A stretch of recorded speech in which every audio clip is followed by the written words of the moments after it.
Mapapanood at mapapakinggan po ang aking buong panayam ngayong Sabado sa Power Talks with PR Kanghel sa Spotify, Apple Podcasts at sa lahat po ng streaming platform ng GMA Integrated News.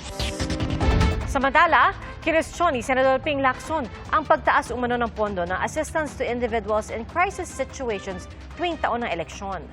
2 distrito sa Davao City ang nakakuha ng pinakamalaking pondo para rito ngayong taon. Saksi si Jonathan Andal. Sa deliberasyon ng plenaryo sa Senado sa budget ng DSWD, tanong ni Senator Ping Lacson, bakit daw tuwing may eleksyon tumataas ang pondo ng ayudang Assistance to Individuals in Crisis Situations o AICS? Ang AICS ay isang social welfare program ng DSWD na nagbibigay ng medical assistance, burial, transportation, education, food, or financial assistance sa mga kwalipikadong individual. Sabi ni Lacson, ang 23.6 billion na pondo ng AICS noong 2021 tumalon sa 39.8 billion noong 2022 na election year.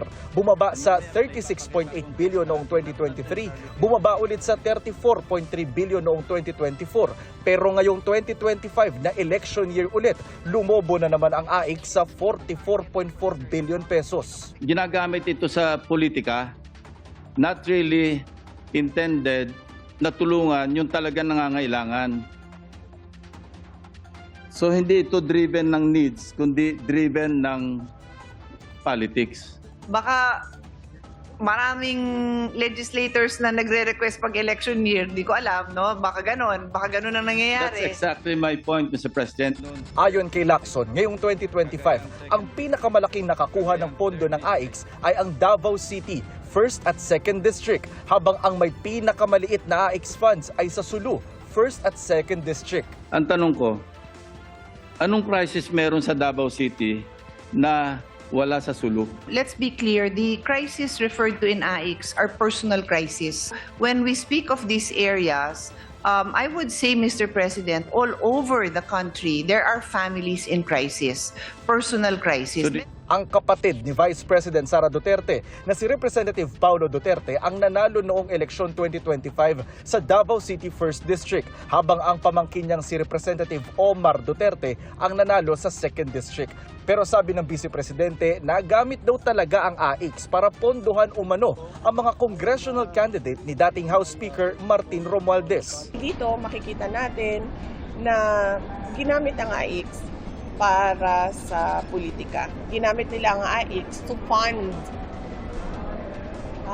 congressional candidates that were backed up by Speaker Martin Romualdez.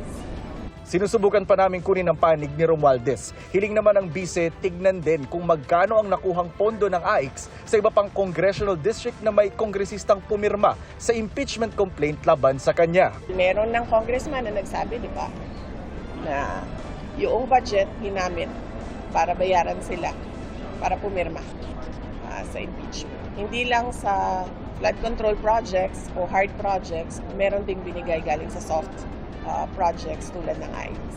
Ang payo ni Senator Lacson sa mga taga-DSWD, huwag nang hayaan ang mga politiko na manghimasok sa mga pamimigay ng ayuda ng ahensya.